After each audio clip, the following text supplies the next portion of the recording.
Well, it's on to race number 9 for the season, and here tonight we're in the Music City, live from the virtual Nashville Super Speedway. It's the SimRacerHub.com Challenge Series live on V-Speed. Welcome in, everybody. I'm your host, Bradley Cooper, filling in for Alex Gagnon. We have Logan Threlkeld up in the booth. Logan, I know that you're new here, but you see some familiar names out on the racetrack, some drivers you race with in other leagues on Saturdays and on Tuesdays. And so here tonight for this 1.3 mile oval in the concrete surface at Nashville, what's in store for us? You know, it's going to be interesting. We have a very short field here tonight. Only 15 drivers made the race tonight due to some unforeseen circumstances. But, you know, it's I'd say we're going to see a long, clean, good race here at Nashville tonight.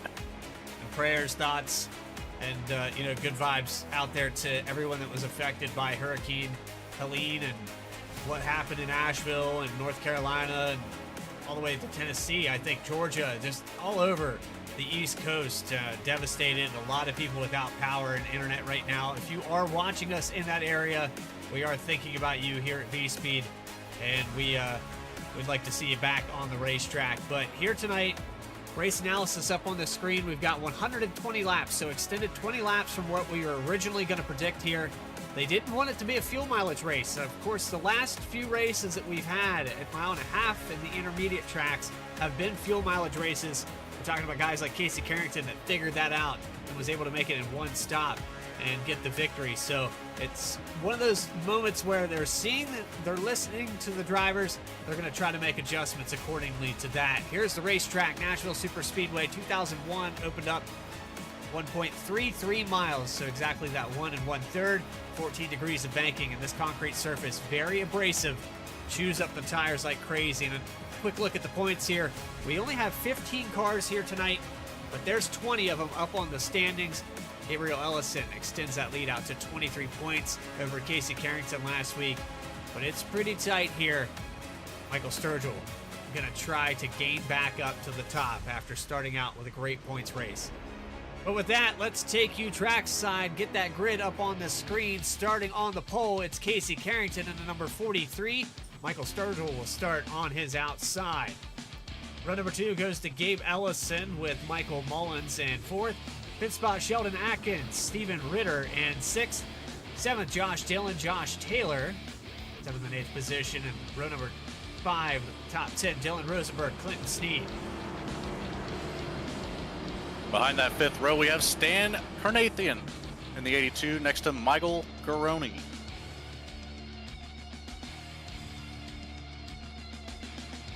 Behind them, Tim Bruce and Jeff No. And then lastly, we have Jose Ruiz. Flag is out for race number 9 of the season. We're live from Nashville.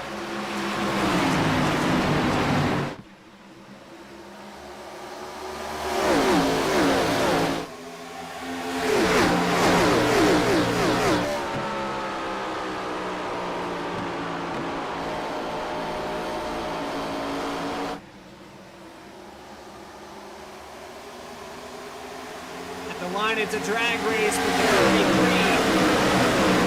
Oh, that was really close. I think the 43 got it. We're going to have to check that line there.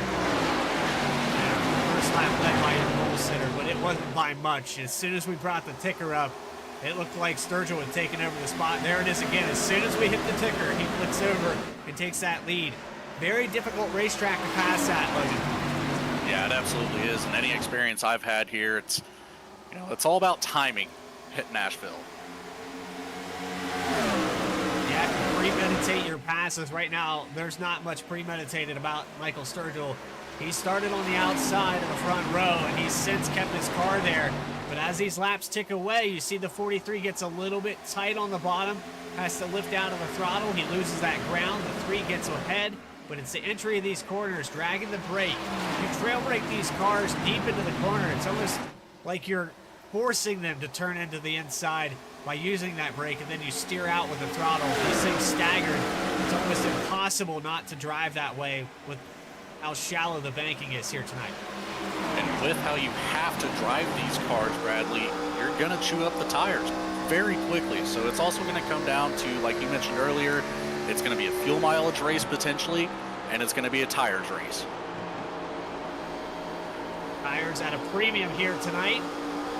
Little wiggle there for Sturgill, but looks like he will prevail. Might clear the 43 across the line here, and his teammate just behind. That's your points leader, Dave Ellison, in the 27. These three cars in the top three, so you're almost picking up right where we left off here, Logan. After we were coming out of Richmond, it was a little bit different, but for the most part on these cookie cutter intermediate mile and a half, 1 mile tracks, it's been these three cars up towards the front for most of the day. Occasionally you'll have Josh Taylor. He snuck a top three there last week. Dylan Rosenberg will find his way up there. Josh Dillon, even one of those guys that can get up there. Michael Mullins did phenomenal at Auto Club. He's actually got a victory at another track. I can't place that one offhand. But Mullins, you can see him creep into the picture. He's back in the 4th position. You know, that's the beauty about these mile and a half or so cookie cutter tracks is some of these guys are really, really good at them, but not great at other aspects of oval racing. But you know, it really helps shake out to have these tracks spread out throughout a series schedule, mixed in, of course, with the super speedways, the short courses. It's always nice to see a good mix.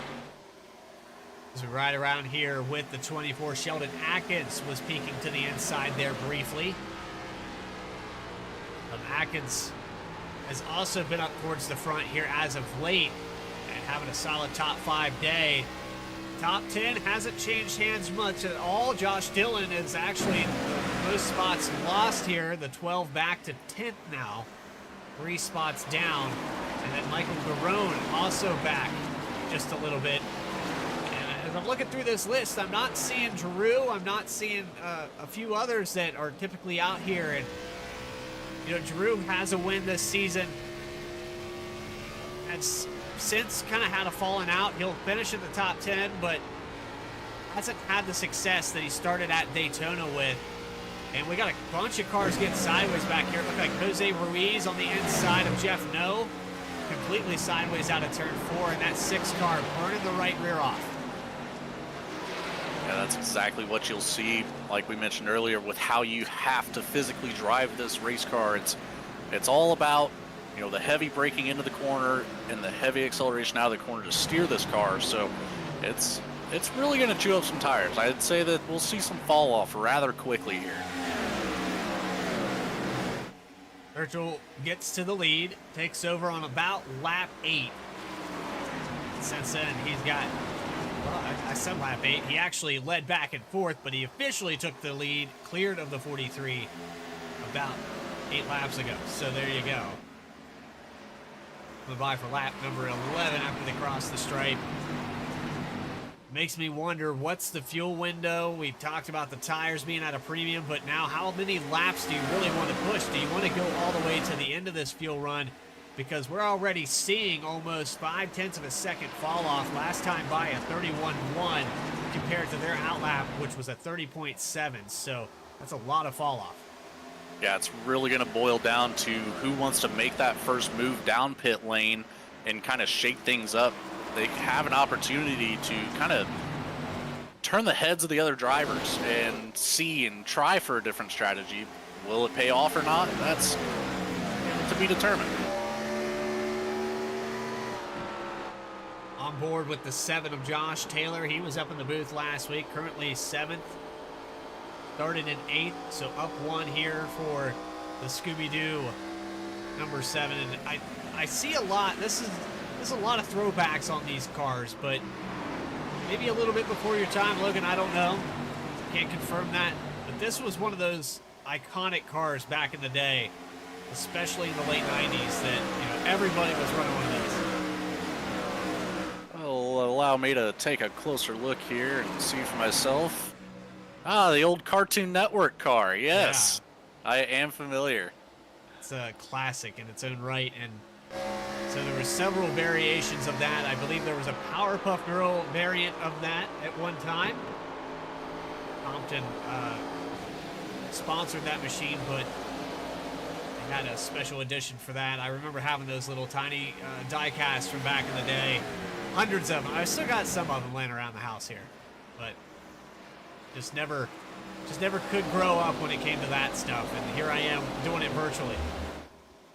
That's the beauty of iRacing, Bradley. It just brings you right back to your childhood, no matter how far you think you get from it. So up front in the number 3 Lexus, the SimRacerHub.com machine, Michael Sturgill looking to get another win this season. Starting to get into one of those dominant-esque race modes. He's moving up the racetrack a little bit more than I would have predicted. Thought clean air would help him run away, but it has not, and the 43 of Carrington is hanging right with him. Yeah, clean air is going to be a very prevalent part of this race as well. We haven't quite touched on that, but Sturgill having that 3 car up in the lead right now, Shirley having a much easier time making his way through the corners versus Carrington right on the back door. Yeah, that's a very important spot to be in, especially this early. But Carrington's going to be able to put some pressure on him throughout these next couple laps and maybe try to use up his tires a little bit more than he wants to. Yeah, that's kind of the name of the game here with it being so difficult to pass. You always have to stay in that mirror, force a guy to use up his tires, make a mistake somewhere along the line. Of course, the other factor here, green flag pit stops. Carrington can kind of judge his tires, maybe just sit back a little bit and save an extra lap to stretch this run out further. Then on the flip side, have that 1 or 2 lap advantage on tires for the second run of this race. 17 laps about to be completed. 31 seconds, 31.2 the last time by, so there's another tenth to fall off here as we progress, and not even a quarter of a way through this race, already half a second to fall off. That tells me that these guys probably aren't going to go for stretching this out as far as they can on fuel, and this will definitely be a 2-stop race. Yeah, it most certainly has to be. You know, again, forcing that guy in front of you to use his tires more, it's going to be a key factor. Is a little bit further back, I'm seeing Sheldon Adkins and Steve Ritter battling it out for 5th place. Steve really trying to go for that low line on the 81 car. It just hasn't quite worked out for him yet, but he's been very close lap after lap. We're hanging out with Steve Ritter there for a second, a little loose through the entry at 3. It looks like he's jostling around again here through 1 and 2. Watch the counter steer coming off this corner. So it's very easy compared to a lot of racetracks where we have these exits. The Safer Barrier kind of has a little bubble in it. You have a little extra room to maybe counter steer the car, and that back end can kick out. That's not the case here at Nashville. See if we can get a better shot here. I want you to see how flat the wall is here on the exit of turn 2. If you allow this right rear too far out, it'll snag the back end of this car and stick you to the wall. You'll lose every position you gain. So right here, it's just super flat. Even the racetrack too, there's no banking there when the track straightens out. Yeah, there's absolutely not, but in the meantime, Casey Carrington in the 43 made a low line move right before the start finish on the previous lap against Michael Sturgill and took the lead away, and is now able to hold on for another lap led for him. There he is on the outside.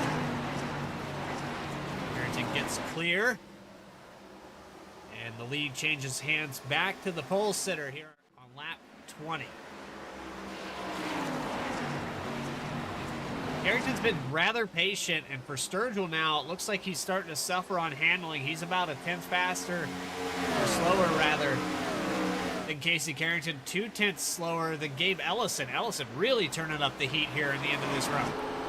Ellison's knocking on the back door of that 2nd place there. He's had his eye on it the whole time, but now that he's starting to see the fall off of the 43 and the 3, it might be time for him to take a shot at the lead here.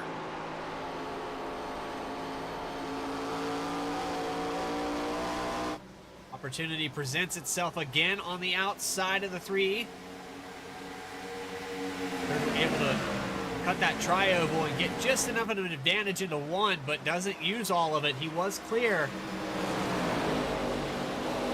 Doesn't have anything to do with it gets a little loose on the bottom, he's going to fall in line. I think that's a smart move. Don't challenge too much here. That'll allow Mullins to catch up to you a lot faster. And if you're already losing time to the guys behind you, you don't want to make that worse. Absolutely not. That is a worst case scenario, you know, especially being this early in the race. Granted, they do have the green flag pit stops potentially. That would allow him to have an opportunity to catch back up, regain some spots, but he needs to start focusing on saving some of those tires and try to make this that two-stop race that we keep referring to. Running back here with Clinton Sneed now. Sneed started in the top 10. He's fallen back to 11th. Quiet day for the 49. We're reading some of the chats there in the general, in the Discord, and he said, it's okay, guys. You can race back here in 17th, I believe he said. Race back here in 17th with me in the general chat. And it was, it's one of those things that, you know, confidence is a driver. And Clinton Sneed, of course, owner of the website and racerhub.com, is used by everyone, you know? Statistics, that's where you go. If you're setting up a league, that's where you're going to run it. So for him to just not have the confidence to drive these cars baffles me sometimes. And he'll have this one-off race where he's just up front the whole time. I think he downplays his abilities a little more than he should.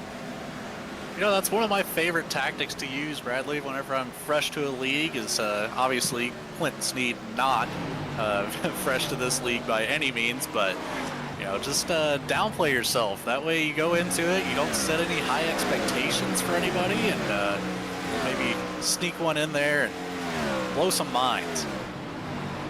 Yeah, I don't actually, you know, lie about my abilities. I am a washed-up 32-year-old in iRacing. That's essentially the truth, and it has been for the past probably 5 years or so. I've just gotten washed. Every update progressively makes me worse. I'll blame it on that. I'll just stick with that. Gabe Ellison, within half a second, starting to spread out for the top three. Casey Carrington, he's going to continue to lead laps. We're in that window when we can see cars start to come down pit road, probably within the next 10 laps or so.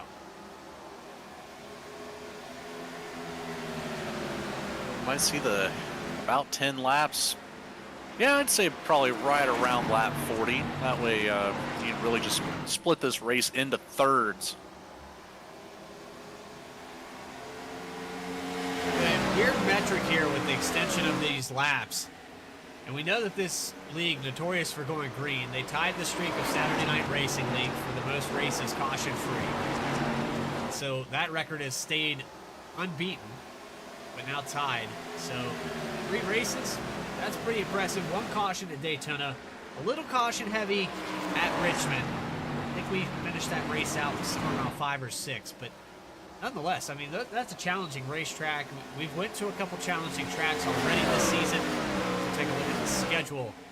You can see that there's a lot that, well, I guess I'll have to get that graphic going for you, but there's a lot of tracks here on this schedule where things can go wrong, and put this up right here. Go ahead and put it on our race scene. Sometimes you break things, and you don't know why.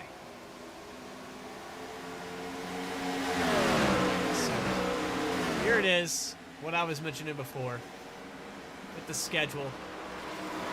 We've completed, you know, Richmond. We put Rockingham as one of those difficult places to race at. Atlanta, of course, the old Atlanta, that was difficult in itself. A racetrack that, you know, was designed for these cars, but very loose, very old surface at the time. And so, for all these guys to do as well as they have with the cautions and, you know, over 90% of the field finishing every race, that is that's impressive for any of these guys. It absolutely is. Just a heads up, Bradley, I believe I'm hearing some call-outs for some pit stops coming by. Michael Garone has actually started that 66, the first one in. Who's going to be next? Watch here with the 43 and the 27. Sturgill stays out. Mullen stays out. Maybe a bluff here. I think Barone was the only one coming in.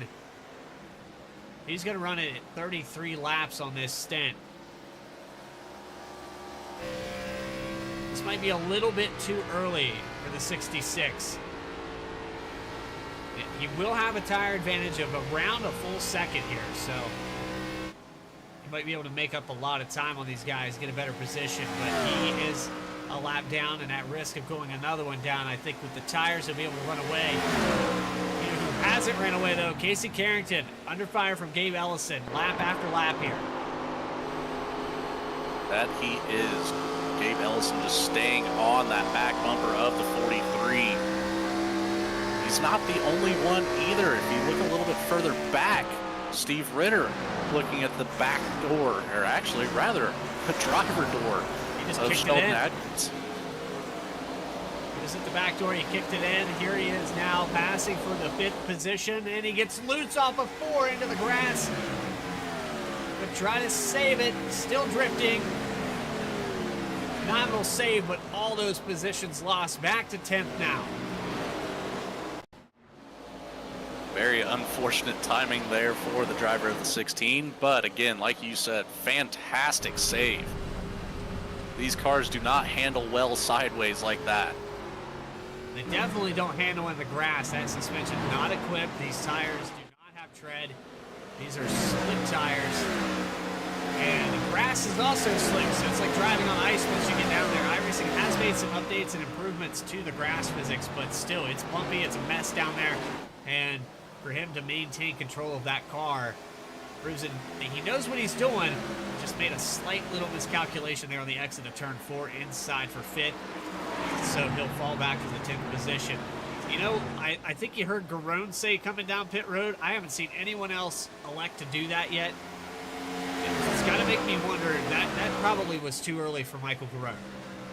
I would have to agree with you there, especially if you're wanting to keep this race that 2-stop race. You know, I believe he came down lap 34, lap 35. That is very, very early unless he is thinking of an alternate strategy of maybe a 3-stop race or banking on a caution coming out at some point.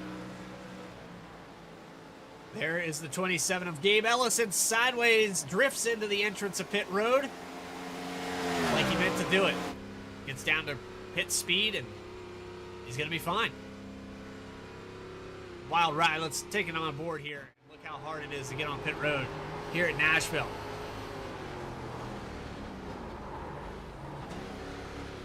Man, almost just completely missed. It's difficult. I think he made it a little bit harder than it needed to be honest, but nonetheless, he's going to be fine. Get 4 tires and Sunoco race fuel. It's like Casey Carrington also down. Casey Carrington made that look a whole lot easier than Gabe Ellison just did. Steve Ritter, who had the mistake there on the inside, he'll pit from the 10th position. We cycle on around here with Michael Sturgill and Michael Mullen still out on the racetrack. 39 laps now. I think they're aiming for the number that you mentioned there, Logan, that go, you know, a full 40. Split this race into thirds. I like that call. But now it's going to be a matter of probably who's going to blink first. And these two might push each other to take it all the way to the fuel run. They very well could, but it doesn't look like Steve Ritter is going to have a very good opportunity to catch back up to Casey Carrington, as Carrington is already back on the racing surface. He does have one car around him. If he can pick up some speed here, he is going to stay door to door with him. So he has a drafting partner. They're crashing. They're wrecking on pit road entry. Michael Sturgill possibly here. We'll have to go back and look on the replay, but it brings out our first caution of the night on lap 40.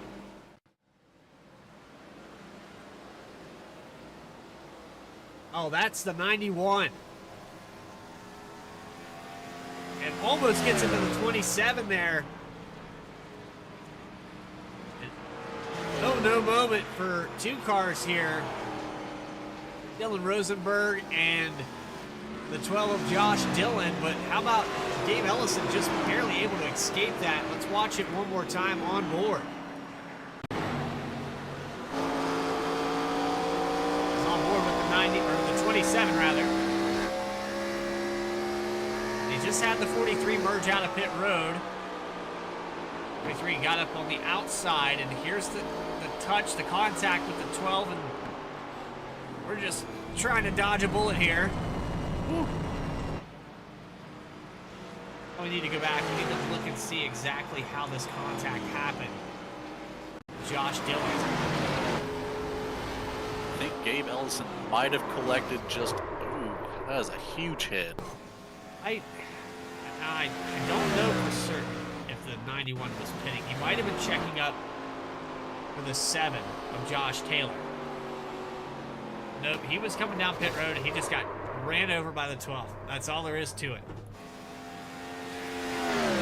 Man, I was just going to say that the 27 and Gabe Ellison might have collected just a little bit of paint off the front bumper, but, you know, it looks like he made it out of this relatively clean. So for a couple of these cars that came down pit road as that caution happened, they're going to end up losing a little bit of ground. Michael Sturgill, he's going to be back about the 6th position. We still have some cars that came down pit road earlier. Let's put Michael Garone back on the lead lap. He will be the free pass position. But overall, it shakes up this field and puts Michael Mullins on the top spot. Sheldon Atkins and Stan Carnathan, the top 3. Jose Ruiz up 11 spots now. The number 6 is into the top 5.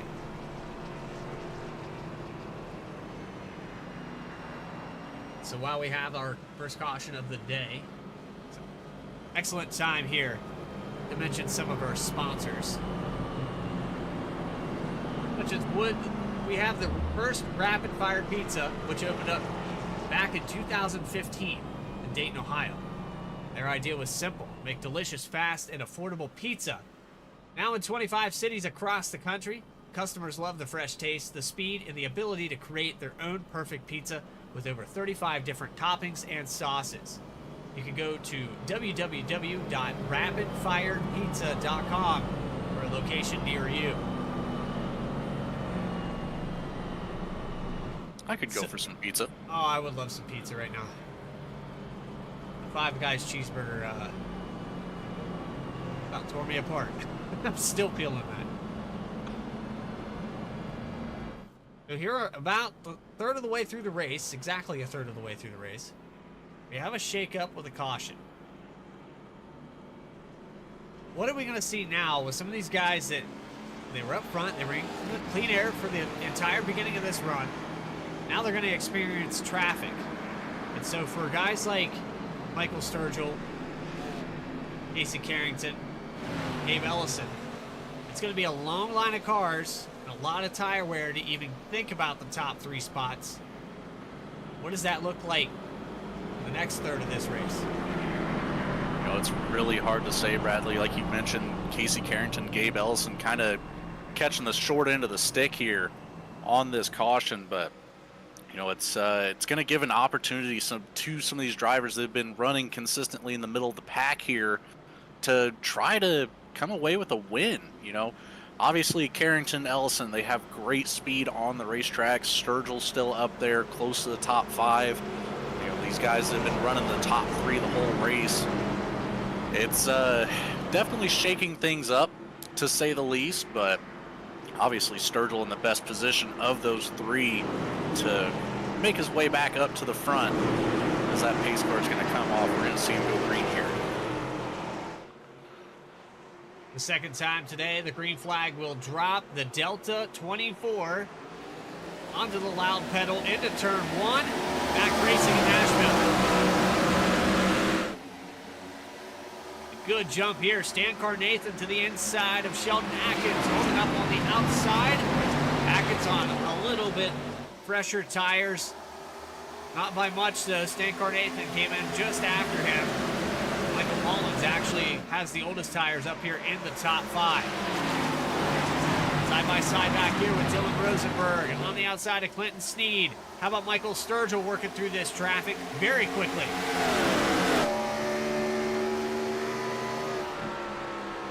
Yeah, Mullins was able to really just throw everybody off with that restart. He got himself a great jump with Sheldon Atkins staying close behind, but the rest of the field kind of got the gap put on him there on that restart.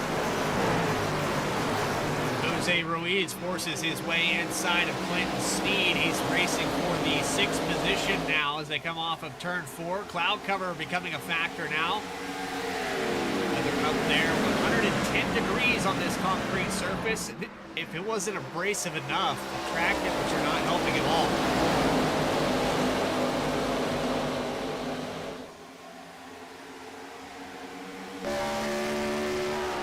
43 is Casey Carrington now going to look by the 6 machine. He hasn't been able to work through this field quite as fast as the 3 of Michael Sturgill. A few of these drivers came back in and topped off with fuel, so we talked a little bit about how they got thrown out of the top 10.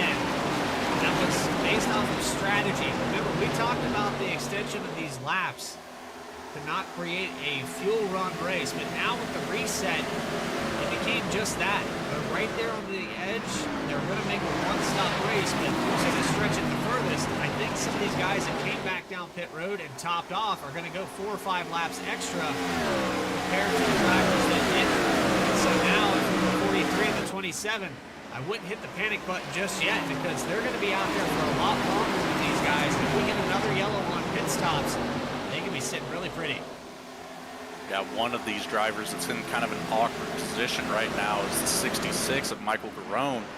He's already 18 laps deep on this stint, so that's about 11 more than most of the field. A lot of these guys on 7 to 8, some of them at 10, but yeah, the 66 just way, way off of the strategy from everybody else.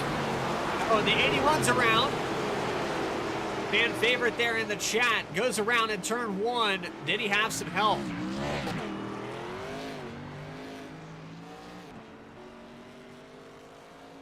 Sheldon Atkins was up in the top 3. He just got passed by Michael Sturgill a couple laps ago. Let's go back on our V-Speed Instant Replay, try to figure out what happened here. This thing just snaps loose on him.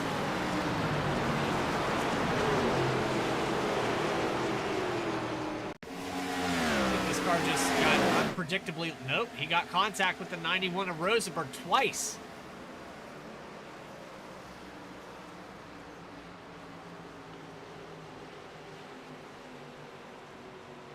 Just enough assistance. He was loose out of 4. Rosenberg touched that apron and got loose, and then there was 2 points of contact there. Right on board again here with the 81 of Atkins. You can see he's loose here out of 4, so he's already having some issues. Rosenberg runs up to the rear bumper, but we're back on board. He gets a touch. He gets another touch right here. And that's just, you know, surprise. The car, these cars are notorious for the way that the bumpers meet up, that it lifts that rear end off the track. And I'm sure Sheldon Atkins not happy about it, but the situation kind of a side effect of him getting loose out of 4. Yeah, absolutely is. And I couldn't quite tell on that second instance of contact. It was either just not having the momentum after getting loose from the first instance, but it almost seemed like he let off the gas, and that's kind of what allowed the oh goodness, who was that? The 91? Yes, thank you. Yeah. The 91 of Rosenberg to just kind of catch back up to that bumper and get that second point of contact, but it was a very odd situation. But a lot of damage to be repaired on this 81 as well. Absolutely is, and I mean, one outcome of this, every driver's on the same stint now. It resets this field, but 9.2 in the box for Casey Carrington. That tells me that he only did right side tires at the most. And he might have just topped off with fuel to try to make this race all the way to the end. We'll have to wait and see. 100% fuel in the tanks. You're watching the SimRacerHub.com Challenge Series live on VSpeed. We're going to take a quick commercial break. When we come back, we're going to hear some sights and sounds for this next restart here from Nashville. Our coverage continues. Look at this. Racing isn't easy, but experiencing it is. iRacing puts you in the driver's seat with the industry's leading sim racing game. Drive on laser scan replicas of the greatest racing circuits from around the world.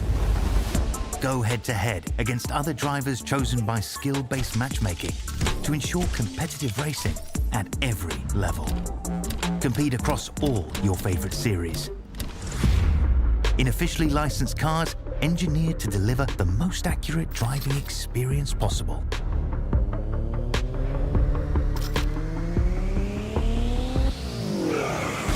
Join a race or host your own with players from across the globe. Race against the computer or in a league with friends. Feel the thrill behind the wheel. Visit iRacing.com. Back here live from Nashville Super Speedway. Casey Carrington has taken over the point after what probably was a two-tire stop or just a fuel-only stop. The top three back in command. You've got a lot of SimRacerHub.com cars, but for this green flag, this is the perfect opportunity to hear the sights and sounds from Nashville. Let's Get Loud, presented by 29 Graphics.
So that was Get Loud, presented by 29 Graphics. Casey Carrington maintains the lead. I was trying to get a better look here. We had a couple moments there at the 6 of Ruiz. He's fallen back. He's still up 6 positions, but on that restart, he lost 3 or 4 spots. I was trying to keep pace with what was going on. And all the 66 of Garone into the wall just behind him. Picks up some right front damage, and that is not what Garone wanted. He was just starting to go in the offensive. He had kind of missed the strategy, fell out of the top 10. He had actually fallen a lap down. He was just working his way into the top 10 and makes a mistake. Yeah, just a slight mistake there can cost you quite a bit, but he still has plenty of race here. Little over half the race left to try to recoup, as you're going to see.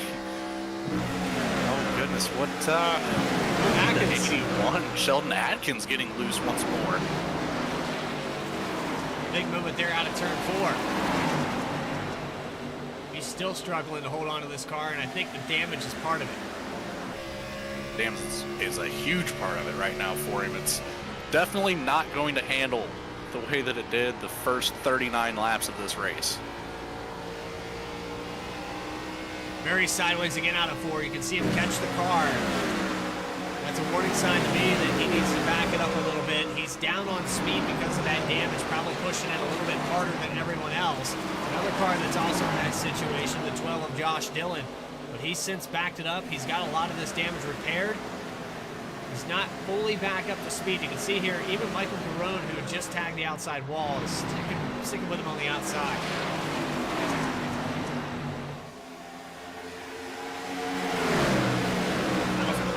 Up here on lap 60 at the halfway point, exactly the 24 of Mullins trying to take it back, and the 3 of Sturgill just behind him.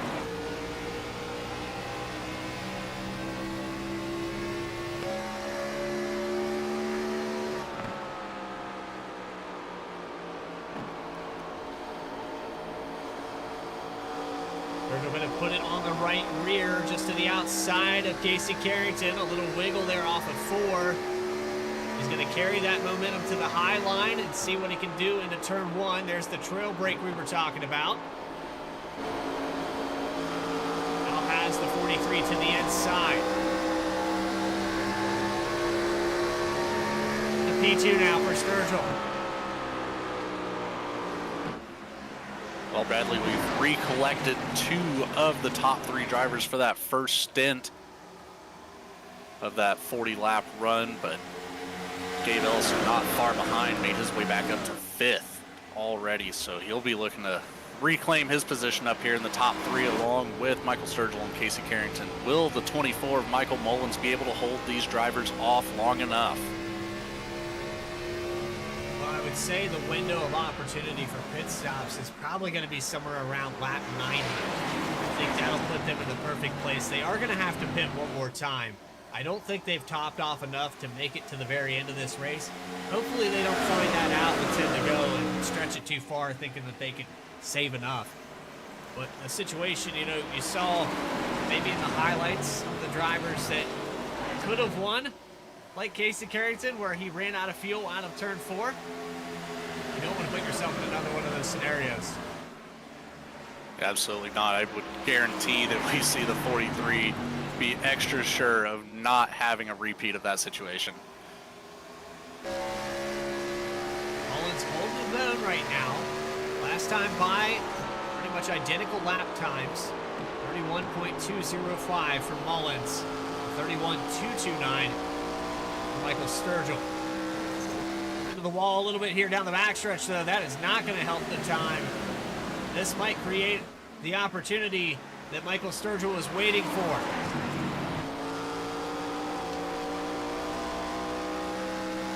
Big lift off there on turn 4 entry. Right on the wheel of the 24. Show you how he's getting around this place. Very bumpy. You can see a lot of back and forth on the wheel. That's mostly bumps where that wheel's jostling, but right there on the exit, that is throttle response. This car has 900 horsepower that they're trying to hook up to a very slick, greasy racetrack that's been rubbered up now for 66 laps. And it's getting progressively more and more difficult. As you can see out of turn 4, more of the same. Lots of counter steer to the right amount of throttle control just to stay on the racing surface. It is a handful. Yeah, absolutely. And, you know, we mentioned earlier a little bit of cloud coverage. However, track temperature still over 110 degrees, and it only appears that it is going to get a little bit hotter as this race progresses. A little bit of contact there. The 43 of Carrington gets into the back of Sturgill, who touches the leader. Maybe a change for that lead as Sturgill cuts the tri-oval, gets a little bit wiggly, shuts the door. Looks like Mullins not going to let him have that inside line through 1 and 2, but he's going to take it anyway on the exit of now onto the backstretch. Carrington deciding who he wants to follow into 3. He's going to go low.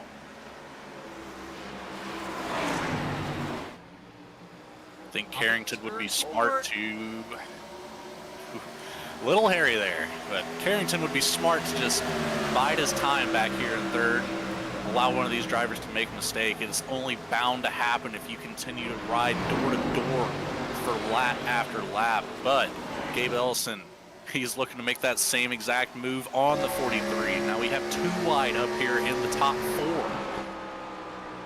And Gabe Ellison kind of throws a wrench into that patience game that you were talking about. For Casey Carrington, he doesn't have a choice now. He has to race. The three of Michael Sturgill still not able to get by Mullins, who did great out of turn 4 on the outside and now drives it into 1. He's hanging it out to dry. Here comes Gabe Ellison. He's going to poke his nose. I thought we were going to see 3 wide. Carrington might still take it 3 wide. I just have to give props to Michael Mullins holding off, you know, these 3 drivers that just dominated the first 40 laps of this race, doing a fantastic job getting the nose out in front. As there's a little bit of contact between the 27 and the 43 out of turn 4, but again, Mullins just able to keep that just 24 enough. car out in front. Just enough. You know, we're talking about a 10th here, a 10th there, even sometimes a couple hundredths is all it takes to maintain that lead. And for Sturgill, we've seen this in the first stint of the race, the first 40 laps. He was bad fast for the first 20. The car started to fall off, and now he has Gabe Ellison on the back bumper. I think you're starting to see that other side of the run now, 19 laps in. Absolutely, and if we take a look a little bit further back, we have the 16 of Steve Ritter, Dylan Rosenberg, Josh Taylor. They've all caught up to the back of this top 4. You know, it's only a matter of time before they look to throw their name in the hat. Attack with the wall by Sturgill, and that'll allow Carrington by. Now the 16 of Ritter on the back bumper.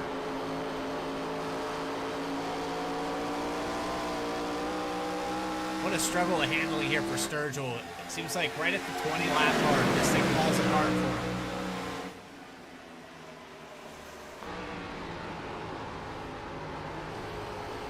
He's struggling big time on the entry.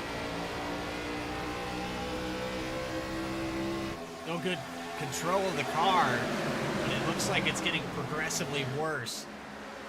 He might be one of the drivers that comes down a little early for pit stops. Sheldon Atkins back here in the 81 trying to work past Garone. And he's sideways into 3 and 4. Drifts the remaining portion of that corner and holds on to it.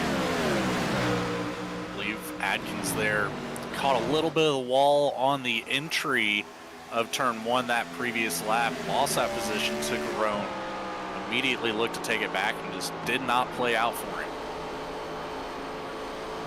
For Michael Mullins right now, this is probably the drive of your life. He did well at Auto Club, but he was out on his own. Here, he has had to earn every single lap led in this 24 car. 25 laps will come up on that ticker here just momentarily. For starting in 4th position,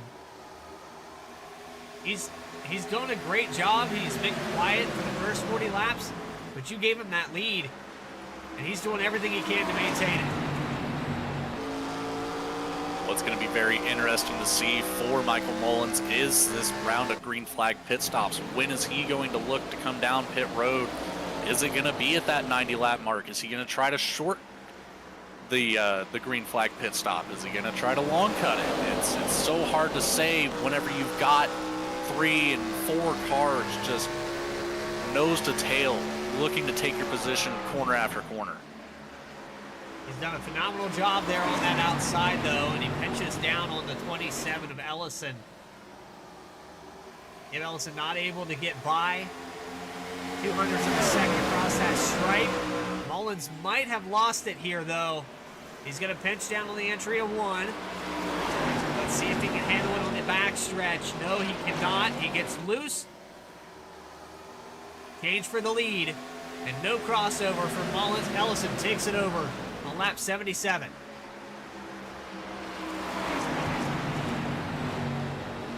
First laps led, contact with the 43. This will be the first laps led for Ellison. Yeah, looking at the way that Mullins is having to drive this 24 car now, it definitely appears that Gabe Ellison was able to keep enough pressure on to force him to use those tires more, and especially, you know, mid-run here at 26 laps on this stint of tires. It's a dangerous position for him as he's just falling back. Sturgill now taking the 3rd position away from Mullins. Ritter looking to take the inside on him and take away the 4th position. Remember, Ritter had made that pass earlier. Lost control of the top 5. This was about that window where that happened. So for the 16er Ritter, he has to be extra careful on that inside line. That's exactly what happened to him a moment ago. I think if you're Mullins right now, you're going to try to fight as long as you can. I think if you lose 1 or 2... Oh, contact! The 16er Ritter gets into the back of him. He's not happy with it. He is not happy with it. He loses control. It takes out the 91. And the fireworks continue here from Nashville. Well, I tell you who might come out very lucky from this. The 7 of Josh Taylor just came down pit road. If his crew can work fast enough to get him back on the track before these leaders come back around, he will assume the lead on this restart. Don't think they're going to get him down in time. It does not appear so. We've got a replay to go watch.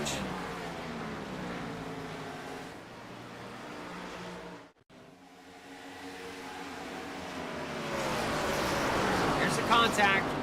16 gets into the back of him. Gets him up out of the way. And then you're going to see just frustrated driving. The 24 takes the 16 all the way to the bottom of the racetrack. Ends up tearing his own car up in the process.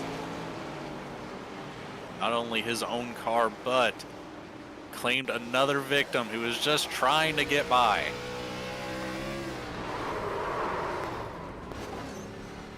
'91 of Rosenberg that gets a piece of it. We got to go on board again here. You see the contact, and now watch this wheel.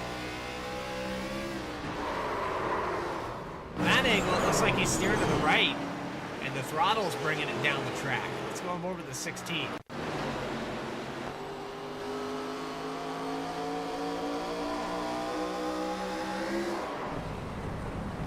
Might have been a bounce from that secondary contact that 24 overcorrected a little bit, or maybe on the throttle.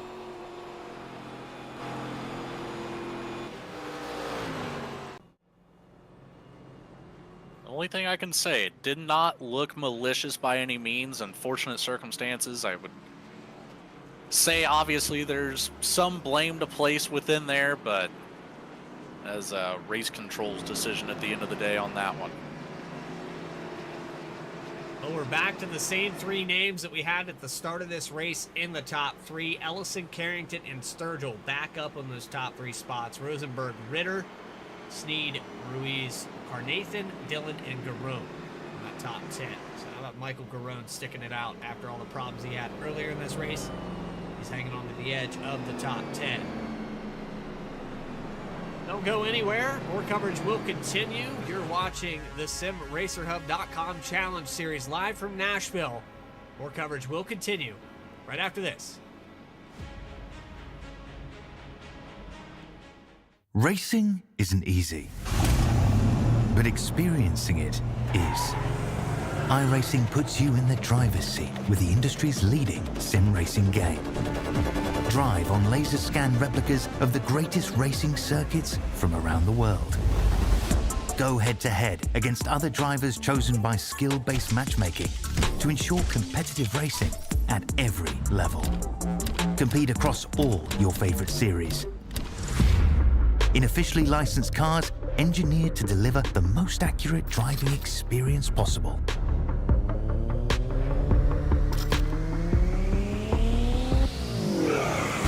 Join a race or host your own with players from across the globe. Race against the computer or in a league with friends. Feel the thrill behind the wheel. Visit iRacing.com.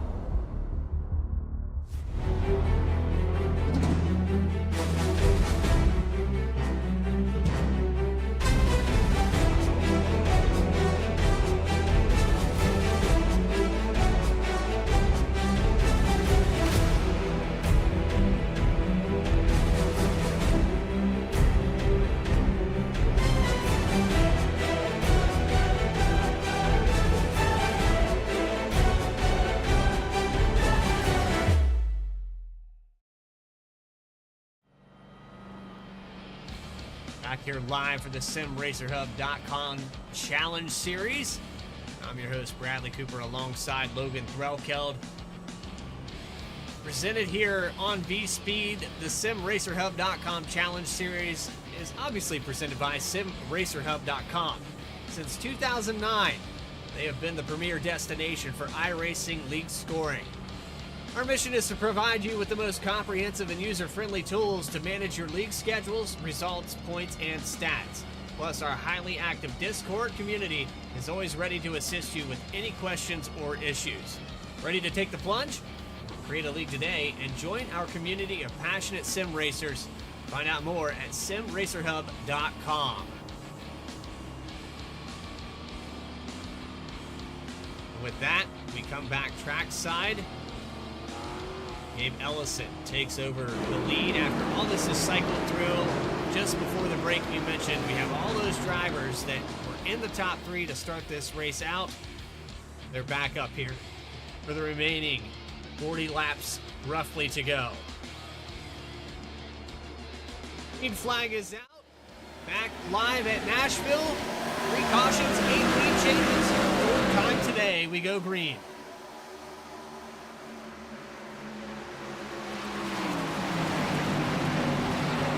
Gabe Ellison with a great start there. Casey Carrington and Michael Sturgill back and forth.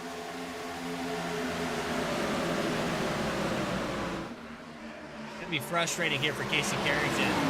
He's been trying to one-up Gabe Ellison in these points for a while now. And every single week, he's one position short of it. Now battling with a teammate of his, just trying to mitigate the damage. That's all he can do every week is mitigate how many points he loses to the 27. You know, that's all you can really try to do whenever you have a driver that can get out there and stay ahead of you consistently. So, you know, it's obviously a track situation, but it'll come around for him eventually. You see back there, Michael Mullins in the 24. I was right around the 12 and Josh Dillon here momentarily. Josh Dillon has recovered nicely. So is Sheldon Atkins up to 8th position now. Looks like pretty much all the damage fixed on that 81 and 12. Unfortunately, though, Michael Mullins' car, right front, still very damaged. That was a good lick on the outside wall through that tri-oval. He's got a lot of ground lost here. Remember, he was in the lead for a lot of laps earlier. 26 to be exact. 4-1-1. Tim Bruce gets into the wall coming out of 4. Right on board with him is the 55 of Jeff No goes to the inside. They're too wide in front of him. 81 of Atkins up another spot.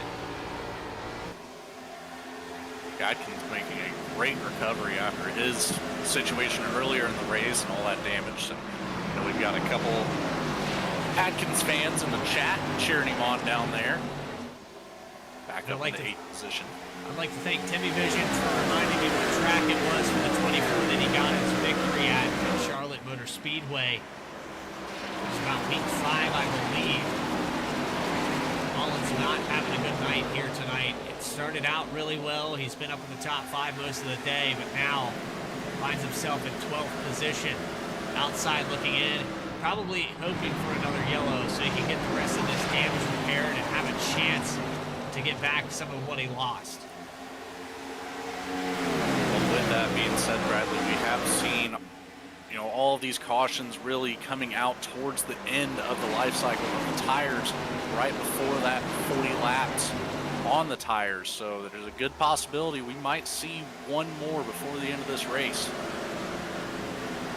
I think we're in that weird window now where you could stretch it to the end. Let's ask Casey Carrington if he can make it. He's the guy that would know every time. If there's a chance, he'll take it.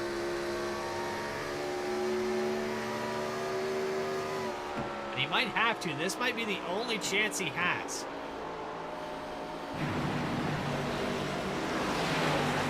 Hanging right there on the lap times. He's about a 10th faster than Ellison, but is he using up his stuff? We'll have to wait and see.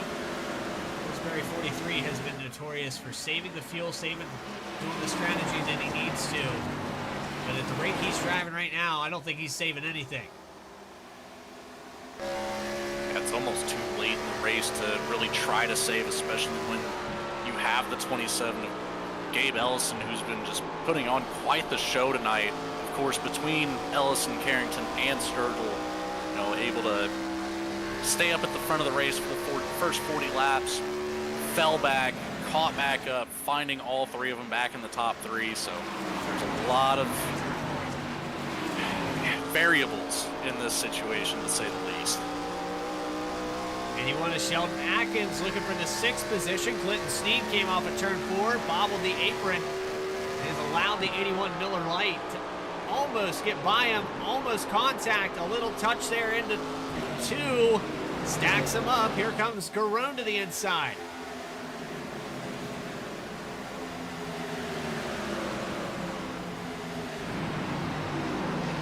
4 spots gained for Clinton Sneed, 6 spots gained for Michael Barone, and it looks like Atkins going to play good enough defense to maintain the 7th spot. It's so strange how we have 3 different groups of cars. You've got this group with the 27, the 43, the 3, the 91, and I would include the 16 in this group as well. Then you go all the way back to Clinton Sneed. He's about 1.6 seconds back from Steve Ritter. That goes all the way back to the 12 of Josh Dillon. And then you have the group led by a heavily damaged Michael Mullins, Jeff Noakes, Stan Carnate, and Tim Bruce. So 3 different tandems around this racetrack here tonight. Yeah, it's been a very odd setup almost since the beginning, but it's played out pretty well here. And a good amount of movement, so it's enough to keep bouncing around throughout the entire field, not focusing on one particular group by any means. So it's been very interesting. It's been a fun race to call so far. Michael Garone was able to complete that pass on the 81 of Sheldon Atkins. Atkins has to put a block on Josh Taylor. Now Garone looking a little bit loose. This is going to put us in that window, like you said, right around that life cycle that the tires fall off. We're 14 laps into this stint. We still have about 25 to go. It's right on that window. And the handling got really bad there around lap 30, and then we see a little caution on the stint there. There is one benefit happening right now. The track temperature has come down 2 degrees since the last time I checked, so it'll be interesting to see if that comes down any more to help these drivers out at all. But looking at the forecast, does not look promising for that to happen, so it's going to be a very dangerous position towards the end of this race. We just need a little cloud. Just one cloud. Going to rain on the parade for Gabe Ellison here. If we have too many clouds, the 27 is under fire from the 43 through 1 and 2. Erickson not able to complete that pass, but he showed another move to the inside. About 20 to go. 43 right on the back bumper, keeping the pressure dialed to the max.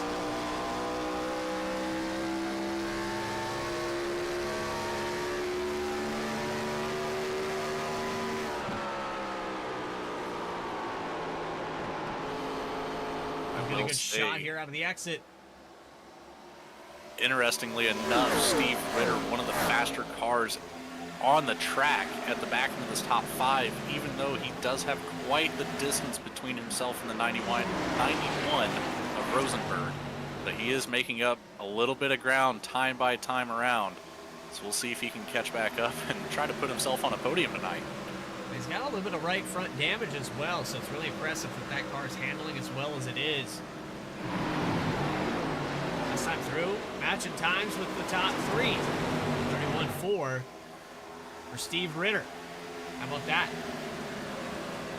Yeah, like you said, with the damage on the right front of that 16 machine, it's quite impressive to see him just hang around with these guys that have relatively clean cars, and then a little bit further back, almost 2 seconds now to 6th place. So he's got himself in a very good position to try to pick up a couple spots for the end of this race, as these drivers up ahead of him are going to start driving a lot harder once we see that, you know, roughly lap 110 to 115. It's going to be all out or nothing for the top 5. Michael Mullins has officially fallen out. damage you can see on these straightaways. The 411 of Tim Bruce pulling away down that backstretch. So at this point, I think if I'm the 24, I think I'd just come down pit road and try to get some other repaired and get 4 tires on it. I don't think this situation's going to get any better for him staying out.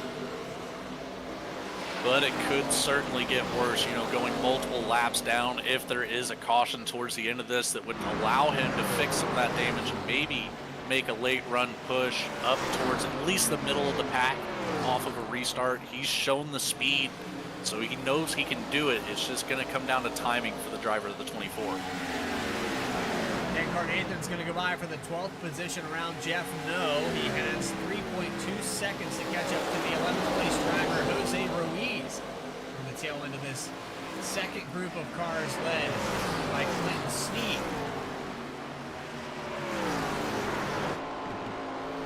How about that for Clinton? I mean, 4 spots. He's held on to this 6th position ever since we took the green flag. He's defended it every chance he got. He stayed at the front of this second group, and he doesn't really have any challengers anymore. 66 and Michael Verone is about 3/10 back from him right now. We're looking off the back end of the 49. It's 2 seconds ahead here to Ritter. And the battle for the top 3 starting to spread out a little bit here. Casey Carrington has lost ground.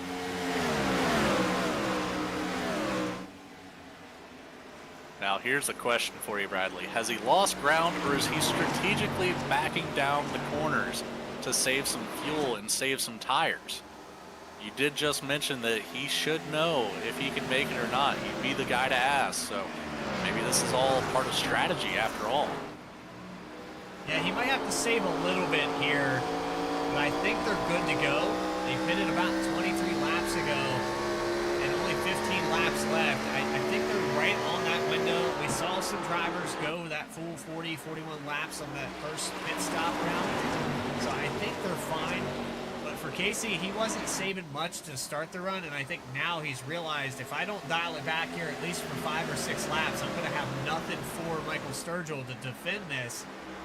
And Sturgill, you know, I think he's figured out that, hey, I need to save early in this run, because the first 2 stints we did of 40 laps, Sturgill was good for 20 of them. He fell out of the top 3. So I'd have to say that for both these guys right now, it's just a matter of save as much as we can, and then we'll go at it for the last 5 laps. Yeah, absolutely. And of course, allowing Gabe Ellison up there well ahead of him, it's putting a little bit more drag on the 27, so maybe a little bit more fuel consumption versus the 43 and the 3 here that are staying, you know, nose to tail and keeping that draft together, allowing them to save a little bit of fuel with that while still racing hard and keeping up with Ellison. Shout out to Dylan Rosenberg. Remember that kiss with the wall after the 24 and the 16 got together?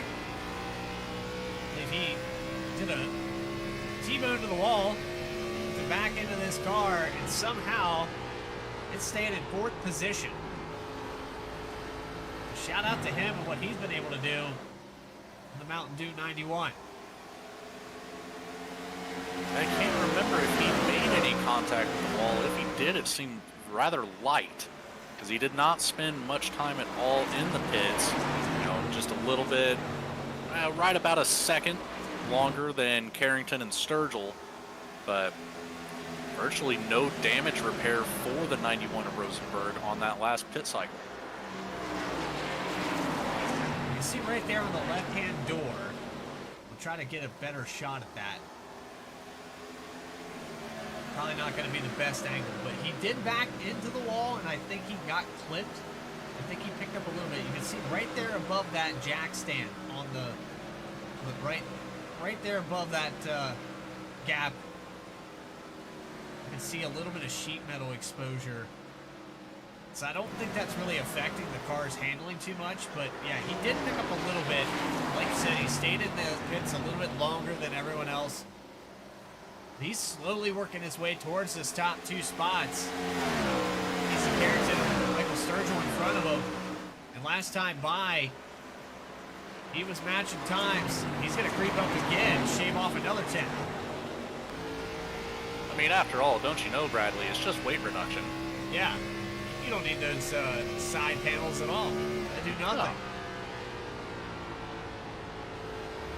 I know a lot of body guys that would disagree with it. I know a lot of body guys would definitely disagree with that statement. A lot of moments here for Sturgill. Now 30 laps into the stint. He got it to last longer than he has before, but now losing time to Casey Carrington, and I think the 91 of Dylan Rosenberg is going to be in his rear bumper in the next couple laps.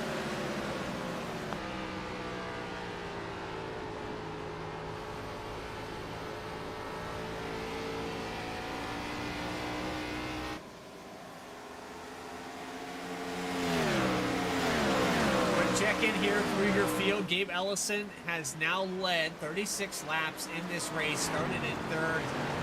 He is pulled out, and we have a yellow. Josh Dillon's around. Josh Dillon and Sheldon Adkins collected once more, coming out of turn 4.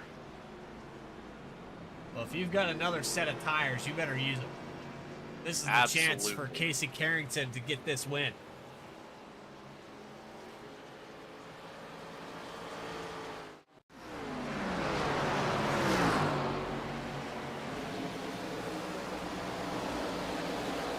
What happens here, Logan? It looks like the 81 just got a little bit loose, came up the track into the left rear of the 12 of Josh Dillon. Just not enough room between the two cars to make any last-second corrections, but you see the 81 snap loose just a tad, overcorrected right into that left rear of Josh Dillon, just spinning him across the infield.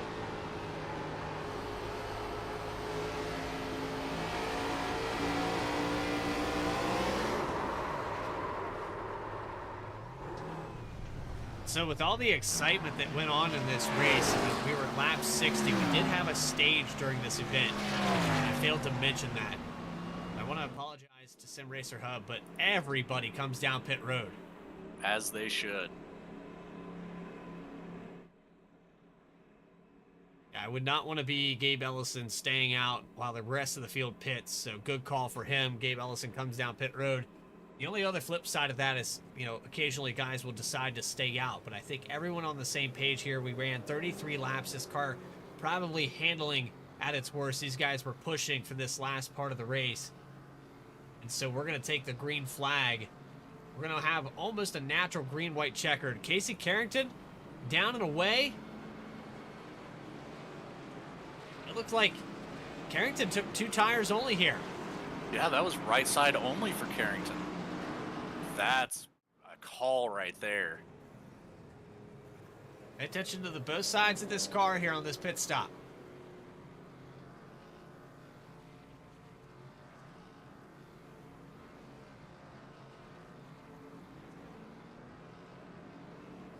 Makes up a ton of ground on this, but it's not going to matter how much ground he makes up. It's the fact that he's going to be 2 tires less than the guys behind him. Can he hold on to it? The only advantage that Carrington is going to have right now is having control of this restart. If he can throw off the timing of Gabe Ellison and Michael Sturgill, he has a chance, but 2 tires this late in the race, you know, that left side set of tires is 31 to 32 laps old at this point. There's not going to be much help from the inside set.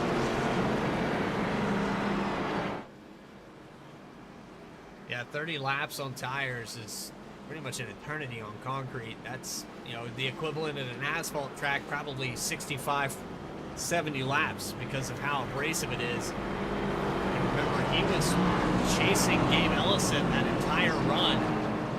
We're going to restart with 4 to go.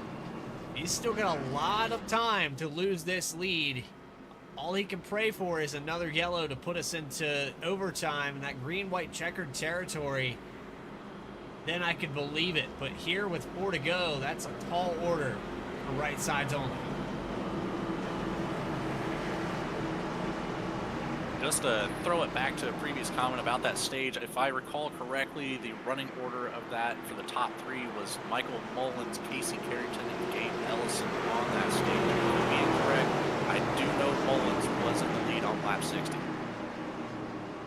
So there you go. Appreciate that. Thank you for looking that up for us there. We get set to go back green for the 5th time today. 4 cautions, 9 lead changes. Our 9th one coming here on pit road. Casey Carrington takes the green flag. 4 laps to go at Nashville. Carrington got that jump that he needed, but it's just not enough of a gap. Yeah, he's about to have a challenge from Sturgill. He gets a good run here off of turn 2, but he's going to have a good run off on every corner of this racetrack because 4 tires drives in so much better right there. You see from Sturgill.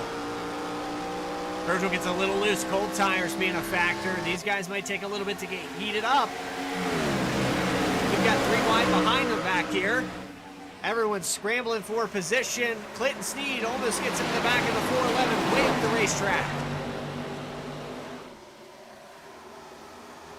And Sneed's around down the back stretch.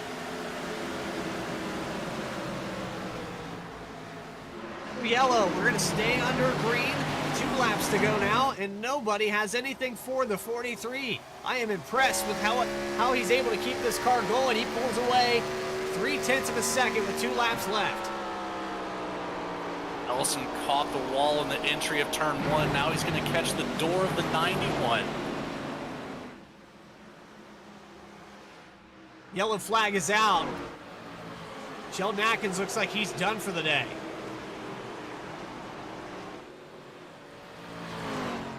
So is Josh Dillon on pit road.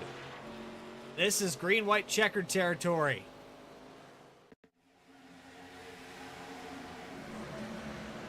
What happened back here, and why did this yellow come out? I don't know. I'm struggling to find it myself. You know, Clinton Sneed went for a ride there a moment ago, but that wasn't enough to bring out the caution. Let's back it up one more time here.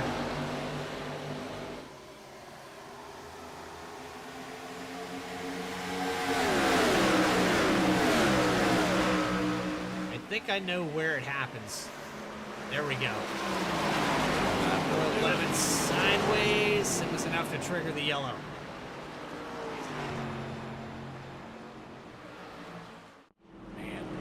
That triggered the yellow, but Clinton Sneed sliding down the backstretch completely, 90 degrees to the inside and outside wall wasn't enough. That is, wow.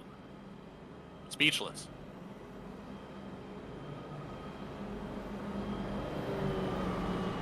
Well, this gives us a chance to bring up Whole Shot Motorsports driver Michael Sturgill. Michael Sturgill, I know it's got to be frustrating. The 43 takes 2 tires. Who would have thought that he would be able to hold his own up here? And you and your teammate battling side by side, just struggling to get grip. How frustrating has these last few laps been? Oh, this whole race has been a nightmare, to be honest. We got guys that just, I don't know. Earlier in the race, I was a lot faster. Should have been able to get around and get the lead. And then I got put back to 4th because someone wants to keep chopping my nose, and I'm too nice, I guess, so that won't happen anymore. Anyway, we'll see how this restart goes. I think if Gabe could have stayed with him into the corner and stayed on his right rear, he might have had something, but if Casey has the whole track to work with, it's going to be hard to catch him, especially on a short run. We go back to those 2 tires. What's the tire wear looking like right sides compared to left sides? Yeah, I mean, the right sides are substantially worse, but my lefts on that last stop were 93, 92, so not great, and I felt like Casey might have been driving a little harder than me, so I'd say his are about that, if not a little worse. I don't know, we'll see. I thought he'd be wicked loose on right sides after that long of a run. Likewise, yeah, I kind of felt the same way, but as we approach our first overtime attempt here, do you have anything that you want to shout out real quick? Maybe we'll get to talk to you post-race as well. Just shout out you guys and my teammates. I'm hoping Gabe can get back up in this thing and we can all finish on, me and him can finish on the podium at least, if not get a win. Shot Motorsports driver Michael Sturgill going to try to make an attempt here on this last, what could be the last restart of the night. Good luck, man. Thanks, man. A lot of racing left to be done. Casey Carrington just has to hold on for, you know, just 2 laps. But with those 2 tires and with this restart, guys could get to the inside or the outside, maybe change his angle. It's like Sturgill said, if he doesn't have the whole racetrack, 2 tires might be more prevalent. Yeah, it's very interesting to hear Sturgill say, you know, his inside tires, that left side, was in much better condition than I would have ever thought. So possibly the right call for Casey Carrington, you know, having that inside set of tires already, you know, worn in enough to where they're nice and warm versus, as you saw, Sturgill and Rosenberg and the guys behind him, Gabe Ellison, all those guys getting a little loose out of the corners based off of those cold tires. So be very intrigued by that call.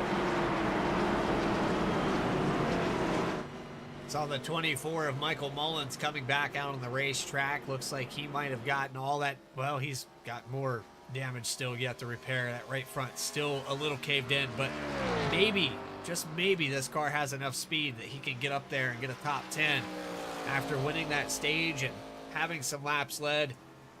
I know 13th, 14th position not going to cut it for him. Sheldon Atkins has parked it behind the wall. Josh Dillon still on pit road getting service to hit the 12 machine. Not likely that the 12 will get back out here in time to get a finish that he feels he deserves as well. But with 15 cars starting this race, we still have 13 of them on the racetrack. Casey Carrington, Michael Sturgill, Gabe Ellison, Dylan Rosenberg, and Josh Taylor on that top 5. Pace car out of the way. First attempt into overtime. Green, white, checkered here at Nashville.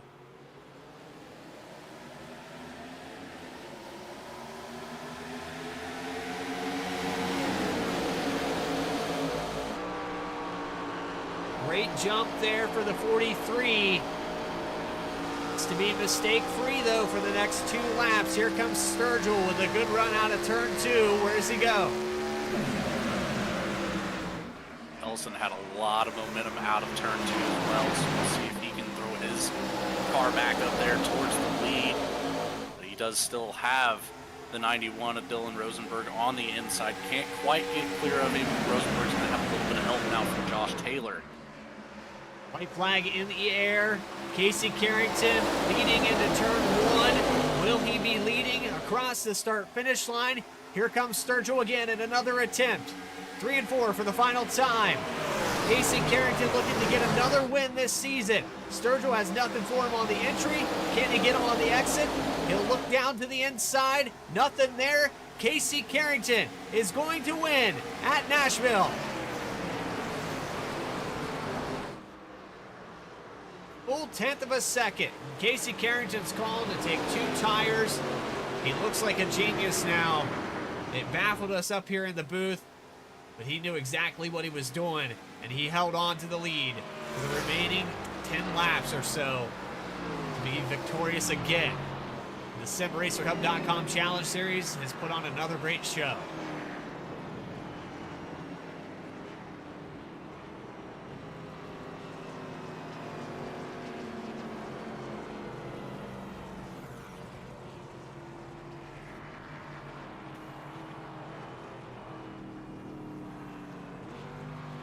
Gotta feel good when a race that, you know, you strategize all season to get your wins, to get your good finishes, and then they take that away from you. They adjust the pit calls, and you find a way to victory lane anyway. Congratulations to Casey Carrington. Post-race interviews with your top 3. Final results coming up on your screen right after a quick commercial break. You're watching the SimRacerHub.com Challenge Series. We'll be back. Racing isn't easy, but experiencing it is. iRacing puts you in the driver's seat with the industry's leading sim racing game. Drive on laser scan replicas of the greatest racing circuits from around the world. Go head-to-head against other drivers chosen by skill-based matchmaking to ensure competitive racing at every level. Compete across all your favorite series. In officially licensed cars, engineered to deliver the most accurate driving experience possible.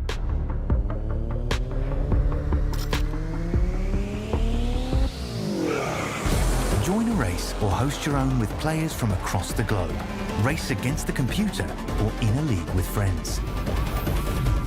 Feel the thrill behind the wheel. Visit iRacing.com.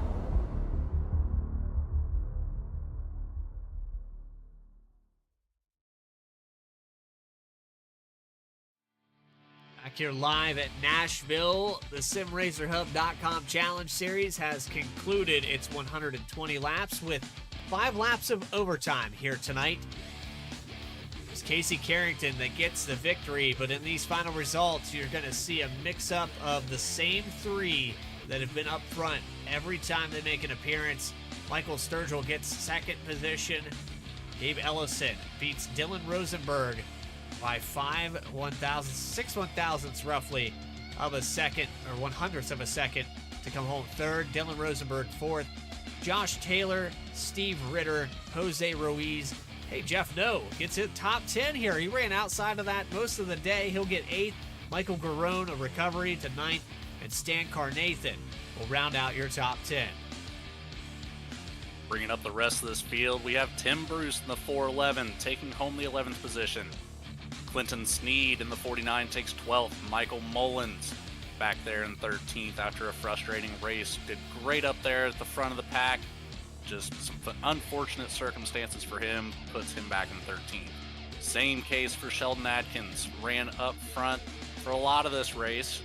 Mid-pack for a lot of it, but finds himself in a late race incident, finishing out in 14th, with Josh Dillon bringing up the back of the pack in 15th. So that does it for our final results. 5 cautions, 9 lead changes here today from Nashville. And race number 9 of the SimRacerHub.com Challenge Series is officially in the books. But now we're going to catch up with your top 3.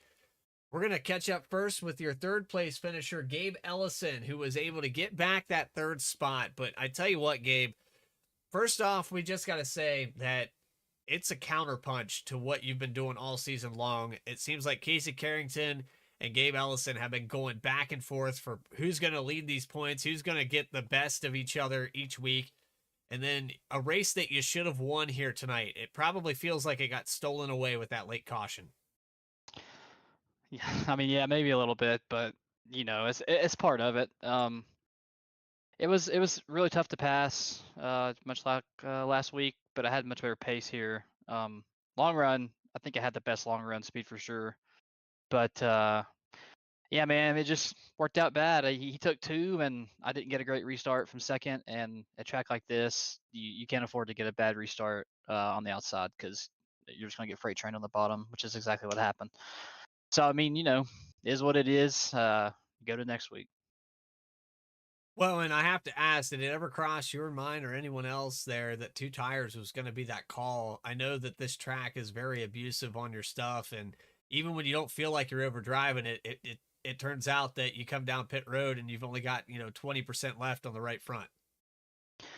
Yeah, I mean, I thought that when we got that last yellow, I thought there's an outside chance that a couple people would try it, but we had 30, 35 laps on those, so when Casey took 2, I didn't think that it would work. But where I got that bad, and I still think I could have passed him if I didn't get such a bad restart on that first one. And me and Sturgill got kind of locked side by side, and obviously neither of us are gonna concede the spot. So that's just like a perfect scenario for Casey. Well, and I'll double down on that. The way that you were leading this race in the closing 30, 40 laps or so, he was chasing you down but could never get around you, drove his stuff pretty hard and fell out about 3/4 of a second. So it looked like you pretty much had this thing in hand, even if he pulled a strategy like that. But I tell you, Gabe, I've seen a lot here on the service here lately with all these updates and everything that we come to get used to starts to become a little more blurred. That line there. What does it take here for the remainder of this regular season in your mind? I just gotta keep being consistent and put myself in the best spots I can. I mean, I don't really think I could have put myself in a better spot. I was in the lead with 5 to go with a tire advantage. So if you can't win, sometimes you just don't win them. If you won every race you're supposed to win, it wouldn't be as fun to watch. So I can agree with that as well. So up here in the booth, we've got you for what feels like the 10th time. I know we've only done 9 races, but I've heard a lot of your voice this season. Anybody you want to shout out? I'm sure you're tired of hearing that. Shout out to Clinton Sneed as always, and Casey Carrington for running the league, Sim Racer Hub, and you guys at V Speed. Appreciate your time. Gabe Ellison's going to get a top 3 day here tonight at Nashville. Congratulations, man. Thanks, guys. That moves us right along onto pit road with Michael Sturgill making his appearance here tonight. Yeah, and Michael is caught up here with, it looks like Logan Threlkeld. Yeah, I've got Michael down here now. Figured we'd give you a different voice to talk to, Michael. Obviously, a little bit of frustration whenever Bradley was talking to you during that last caution that we had there. But, man, you almost had it there towards the end. What was your thought process there? Were you just all out pushing in those last couple laps, or were you just kind of waiting for see if that inside or the right side tire call would fall out of favor for the 43? Just kind of run me through the last couple laps there. Yeah, I did poorly on the restart as I wanted to stay side by side with him and put it on his right rear in the corner. I think I did try the top, or well, not the top, we'll say the middle, and 1 and 2, and I did get a decent run. And I think 3 and 4, I tried to run it a little higher and cut down to have a run at him. I tried a little bit of everything. I think at the very last set of corners, I tried to back it up and hope to get a run on the way out and get next to him, but I couldn't do anything. We needed more time, so his right sides would be a little weaker than my 4. I mean, I could have, I guess, drove it in and shipped him, but I'm not that type of guy. Well, good on you for that call there, but it's again obviously a frustrating race for you. We found you during one of those restarts, kind of middle of the pack, having to navigate your way back up through multiple cars to get back up to the top 3. But for the most part, you, Carrington, Ellison, kind of dominated this race up here in the top 5 at least for, I would say, every bit of 75% of the race. So it kind of did it come down to strategy at all for tires and fuel, or was it pretty well straightforward once we started getting into some of those cautions? I mean, straightforward until the second to last one there. I thought about putting rights on, but I just didn't trust it. But I think that's really what won the race. I mean, Casey, Gabe, and myself were all pretty equal throughout the entire race. So I'm just glad at least one of us got it done. Absolutely. Well, looking into next week, what's your outlook for your next week's race, Michael? You got any good feelings about it, or? I have no clue where. Do you know where we're at? I don't even know where we're at. Let's see. Dare you? It's Kansas. All of you. Nobody knows where Kansas? we're going. Yeah. I didn't know, dude. I just show up half the time. Kansas. I don't know. In this car, it should be pretty fun. I think I could probably get a win there. Hopefully, we'll just see how it drives. Fair enough. Man, a few words here. Michael Sturgill coming away with the second place finish. Before you depart from us, buddy, anybody you'd like to say thanks to? Yeah, everyone watching, you guys for putting the broadcast on. Clinton and all the admins for putting this thing together, and my teammates at Whole Shot. I think that should do it. Awesome. Well, thank you for your time, Michael. Again, second place tonight, 19 laps led. And we will see you next week, sir. Sounds good. Thank you, guys. And with that brings us to victory lane, where we've caught up Casey Carrington in the number 43, the 2-tire call that was able to get it done. I know that a lot of people, even us up in the booth, were questioning that call. You had 100% confidence, I'm sure. Now that it worked, right? It's 100%. It was about 99% when you did that, but now you get the victory. How does it feel, man? No, I mean, it might have been 99% had I not tried it halfway through the race and lost like 4 spots. That was a desperation move. I didn't really know how well it was going to work, but like I was telling Gabe and Michael in the booth, they got competitive there, fighting each other for second in the first green white checkered, and let me get the big gap, and then the second green white checkered. It's just you've got to drive so hard when you're on older tires like that. And I was just really concerned with making sure I didn't wreck off coming off the corner because it was already loose to begin with, and yeah, as I got told Michael after the race, I mean, he could have shipped me there on one of those last laps, just diving in, and he chose not to. So it's one of those things. It kind of takes two to tango with a situation like that. I'm glad it worked out well for me. When you're coming out of a race at Richmond that got away, a race at Michigan that got away, a race at Las Vegas that got away, you got that win at Atlanta, but you've had a string of races where I would say the strategy just didn't pan out quite the same as it did in Atlanta. And then, of course, running out of fuel, that's a whole different scenario. Here tonight, they tried to take the strategy completely out of this race, and you still pulled out something that nobody expected. Yeah, well, I mean, I was expecting Michael to make the move on 2 tires there on the last pit stop, just because there was no way to catch Gabe. Heads up, he was probably the fastest in a run there before the first green white checkered. I mean, he'd put what 5, 6, 7 car lengths on me. So yeah, I mean, I've won league races here before in the same combo doing that exact same strategy. So I figured it would work better than it did, to be honest. I mean, I'll just say I got lucky. We'll put it that way. Well, Casey, we have you up here in Victory Lane yet again. Is there anybody that you'd like to shout out here while we have you? Yeah, I'd like to shout out you guys for doing the broadcast. It was kind of a small field tonight, but thankfully we made it pretty exciting up front. So I guess it was kind of quality over quantity kind of night. Well, I don't know. We had like 5 cautions, maybe not. But yeah, shout out Quentin and everybody who puts this league on, Gabe and Michael and whoever else helps out with the adminning. All the league sponsors, I don't have them in front of me, but I know there's several. Shout out to those guys and shout out to everybody that watched. Shout out to my teammate, Josh Dillon. He had a very rough night, to say the least. Steve Ritter, who's kind of new to the league, he was hanging out in our channel. I know he had some altercations on the track, but hopefully he got a decent finish. I haven't looked at the results, but yeah. And then, like I said, I just like shout out everybody that watched the broadcast. Hope they had fun. Absolutely, man. Appreciate your time, and we look forward to seeing you next week at Kansas. Yep. Casey Carrington, victorious for the second time this season in the SimRacerHub.com Challenge Series. And that concludes our coverage here today. If you enjoyed tonight's broadcast, make sure you hit that subscribe button. Next week, like we said before, we're going to the Midwest, the Cornfields, Kansas Speedway. Should be an excellent race here on V-Speed. Race number 10 of the season.